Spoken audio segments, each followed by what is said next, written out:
अखेर धर्मेंद्र प्रधान यांना राजीनामा द्यावाच लागला. मात्र त्यांच्या राजीनाम्याने हुरळून जाण्याची आवश्यकता नाही. मुळात गेल्या 10 वर्षापेक्षा अधिक काळ धर्मेंद्र प्रधान यांनी एकत्रित परीक्षांवर पकड मिळवली होती, कंट्रोल मिळाला होता. वन नेशन वन एक्झामिनेशनच्या माध्यमातून संपन्न होणाऱ्या सर्व परीक्षांमध्ये धर्मेंद्र प्रधानांनी 152 पेक्षा अधिक वेळेला पेपर लीक केला. याचा अर्थ काय की वर्गविशेष आणि स्वतःच्या राजकीय पक्षाला आणि हितसंबंधांना त्यामध्ये प्रवेश सुनिश्चित करायचा, तर दुसऱ्या बाजूला जे निवडक जे शिकवणीचे वर्ग आहेत त्यांच्याकडून भ्रष्टाचार करायचा, त्यांच्याकडून पुरेपूर पैसे उकळायचे.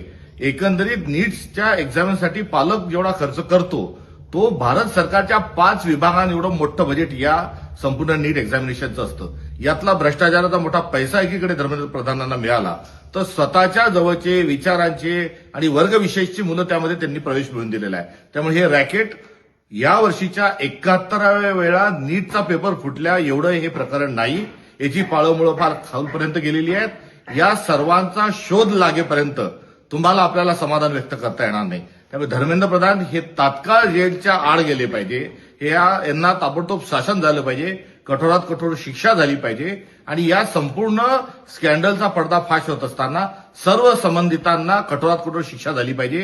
ही असणारी काँग्रेस पक्षाची मागणी आहे आणि हे आम्ही केल्याशिवाय राहणार नाही. थोडक्यात धर्मेंद्र प्रधान लवकरच चक्की पिसिंग या त्यांना दंड झाल्याशिवाय काँग्रेस पक्ष स्वस्थ बसणार नाही. ही असणारी आमची एकंदरीत भूमिका आहे. या राजीनाम्याने आम्ही आमचं आंदोलन कुठेही थांबवलेलं नाही. आमचा आजचा कॅन्डल मार्च होईल, यासोबतच पुढे देखील आंदोलन सुरू राहील. कारण संसदेमध्ये मेरिटवर चर्चा झाली पाहिजे आणि जे काही मुद्दे विरोधक मांडणार आहेत, राहुल गांधी मांडणार आहेत, या सर्वांवर जबाबदारीनं त्या ठिकाणी उत्तर आलं पाहिजे. ही आमची मागणी आम्ही तशीच लावून धरलेली आहे.